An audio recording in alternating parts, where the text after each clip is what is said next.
యేసు నామములోనే మాకు ఆశీర్వాదం, యేసు నామములోనే మాకు స్వస్థత, యేసు నామములోనే మాకు విడుదల.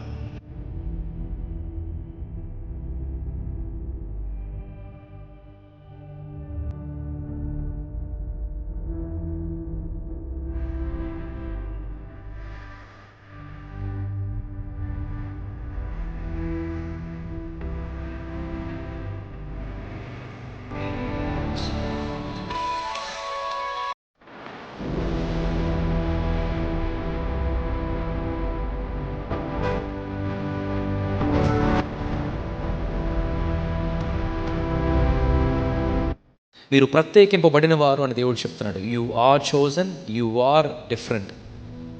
సో దేవుని స్వరూపంలో మీరు చేయబడినప్పుడు ఈ లోకం మిమ్మల్ని అలాగే చూడాలి. వీడు క్రైస్తవుడు, హీఈస్ ఎ క్రిస్టియన్. శుద్ధుడా